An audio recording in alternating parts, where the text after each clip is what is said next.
श्रीमन नारायण की जय। जय श्री कृष्ण।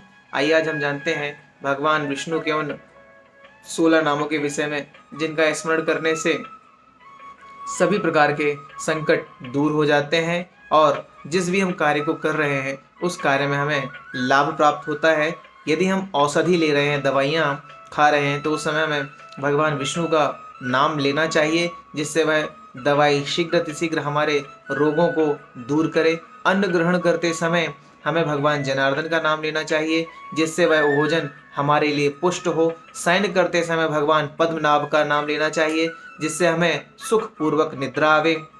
विवाह के समय, किसी का विवाह करवाते समय अथवा किसी के विवाह में उपस्थित होते समय भी भगवान प्रजापति का नाम लेना चाहिए, जिससे वह विवाह सफल हो और सुगम हो। युद्ध में या युद्ध के समय चक्रधर का नाम लेना चाहिए, जिससे वह युद्ध या तो टल जाए या सत्य की ही विजय हो, इसलिए उसे चक्रधर का नाम लेना चाहिए। यात्रा में जाते समय त्रिविक्रम का नाम लेना चाहिए, जिससे वह यात्रा हमारे लिए लाभकारी हो। यदि कोई व्यक्ति शरीर त्याग रहा हो अथवा किसी की मृत्यु स्थान पर आप गए हों तो वहाँ पर हमें नारायण नाम जपना चाहिए।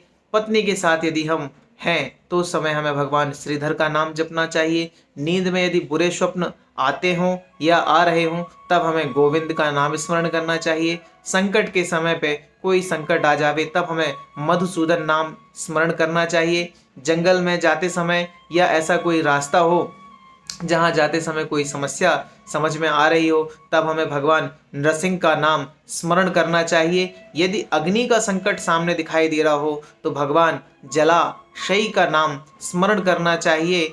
पहाड़ पर यदि हम भ्रमण कर रहे हैं और वहाँ कोई संकट समझ में आए तो वहाँ पर हमें रघुनंदन का नाम स्मरण करना चाहिए। जल का कोई संकट यदि हमें समझ में आए तो उसमें हमें वाराह भगवान को स्मरण करना चाहिए। और कहीं हम गमन कर रहे हैं, जा रहे हैं, तो वहाँ पर हमें भगवान वामन का स्मरण करना चाहिए।